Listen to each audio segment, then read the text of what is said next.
All right, let me give you guys the idea of vector fields. Okay?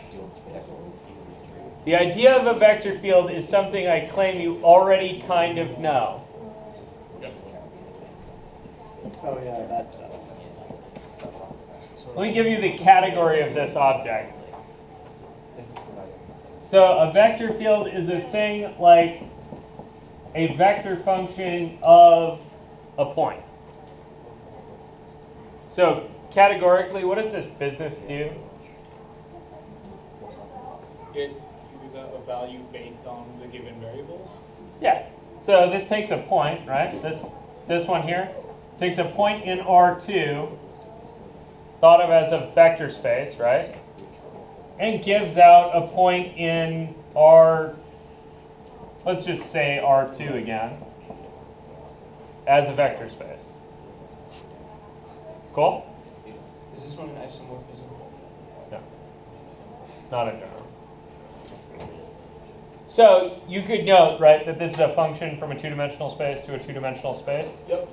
You could think of that like a matrix, right? Okay. Matrix, a 2x2 matrix is a function from two space to two space. If the words I'm saying don't make any sense, don't worry about it. But if you thought about it as a matrix is a very special kind of function. It's not just any old function, it's a linear one. These in general are not linear functions, they're just functions.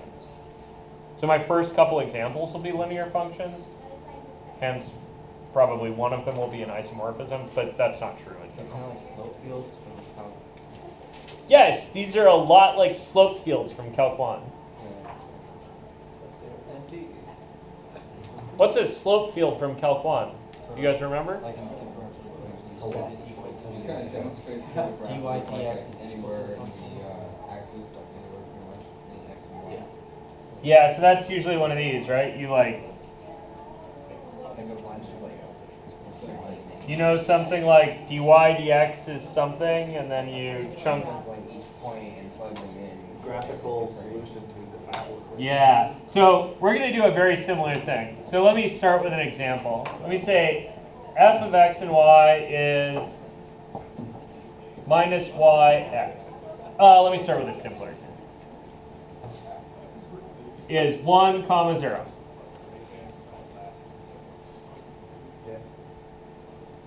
Cool? Okay. What does that look like? How do you graph one of these? What the hell? Don't you need like 4 dimensions? Well, this is a 2D. You only need 3 dimensions. No, trust me, I need 4. That But I can still get a good picture. Because what I have here, right, is a point correlated to a vector, right? So I'm just going to go to that point and draw the vector that goes with it. Is it going to be a perfect picture? No. Is it going to be some kind of picture? Yeah. So I'm going to go like this. I'm going to go, here's the xy plane. X, y. Right? Okay. Let me go to my favorite point, the origin. What is this vector field evaluated at the origin? 1, 0. 1, 0. It points right 1 unit. Bam. 1 unit long vector from 0, 0. Okay, what's your next favorite point? Good. Don't pick the end of the vector you just drew. It's a good philosophy. It'll just get confusing if you do. You're right that 1, 0 would have been a good next choice, except in this example. You guys cool with this? So where's the 1, 1 vector point? Down. 0, 1. No, it's still 1 unit right, no units up. So it looks like this. Yeah, so a step function would be like these. But I'm not doing that because this is from any old point, right? So like, here's another favorite point of mine. It's still going. That's negative 5 comma 4, in case you were wondering. What's the vector look like at negative 5 comma 4? It's still 1, 0, right? It's just a constant field. So it's just So this looks like just constant flux to the right. it's like inside of a capacitor. Yeah. Oops, that was too long. They don't look like that. They're 1 unit long. Right, so no matter where you pick, you're seeing this kind of constant field pushing everything to the right. You guys see that? What's up? Are they everywhere because we don't have a city? Is there a reason why it's all over the place like that? What do you mean by? Well, I don't really see what you So- can get from that if it's just everywhere. Yeah, so this takes any old point, right? And you get 1, 0 out. This is like the dumbest possible example. You could have like 11. Actually, maybe the dumbest example is the one that's 0, 0, Yeah. Zero. right? Which is where everywhere just corresponds to the 0 vector. But on these, at least, they have some interesting thing going on, which is that kind of everything's going to go to the right. So a thing I could do is I could wonder, well, what sort of thing would exist in this flow? So like if I drop a little bit in here, like I drop some fish food in this thing. I always think about these as streams, by the way. So I'm always dropping fish food in this. So if you drop a little bit of fish food in this, where does it go? Yeah, it flows to the right, right? And then where does it go from there? One more thing. Right. So it flows to the right. Where does it go from there? Close to right. It flows to the right. So where's it gonna, like, what's its motion gonna look like? It's gonna look like this, right? Where it just kind of goes that way. You guys see this? So what I'm kind of looking for with my fish food is I'm thinking maybe there's some kind of R of t thing going on, right?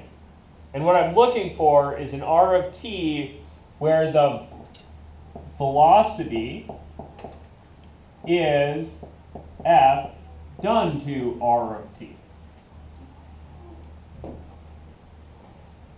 You guys see that? This is what's called a flow line. So a flow line is an R of t function where R prime of t is f of R of t. So in my case, what's my R of t function for this orange thing look like? Well, what's going on? It's going to the right, yeah? So what's a function that goes to the right? Would it be f of 1, 0? So I'm looking, right? Like when I'm thinking about this, I'm looking for a vector valued function, right? Like a parameterized curve where the derivative is, what do I get when I do f to stuff? I always get 1 and 0, right? So I'm looking for a vector valued function whose velocity is always 1, 0. So R of t is t comma 0 is one of those, right? Or t comma some constant here. Like maybe this guy looks like it's about 1 high, right? You guys all see that? So how do I get those? Well, I kind of anti-differentiate, right? And then think. That's cool. Where do I get these things? Where have these guys come up before? Like they look like capacitor things. That's true. They look like electromagnetic fields. That's true. They also look like, Like a slope lane would run down on the porch? yeah, they look like those frickin' slopes that we got when we were making our porch, right? When I asked you that question about which way does the rain flow, right? I was really asking, what's a flow line down the porch? Or the patio. It's a patio. Porches have dirt, like things that the water falls through. You guys all cool with this? So, this thing, right? Wait, the patio thing, I didn't have any of this shit. What was I thinking about with the patio thing? Those would almost be like your gradient lines for the patio problem. Yeah, so oftentimes these things come from gradients. Not always, but oftentimes. So you'll see these in physics, and in physics they'll usually be gradient vector fields. We'll have some stuff about when you can figure out if a vector field's a gradient vector field or not, and some stuff that'll give you. But for right now, I just want you to think, well, I saw gradients, they look like this. I remember that if I flow along a gradient field, that's going to be like walking up or downhill, right?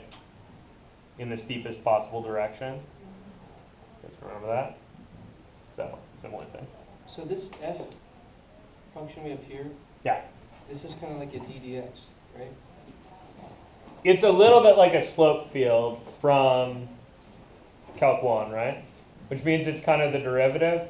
Yeah, that's really me thinking gradient at this thing really hard. You guys cool? All right, so try this one while you're away. See if you can figure out what f of x and y is minus y comma x looks like. So see if you can draw a picture. Shouldn't be too bad. You just plug in some x's and y's and then draw the arrow based at those points. And then see if you can figure out what a flow line looks like in there. Cool, cool? All right.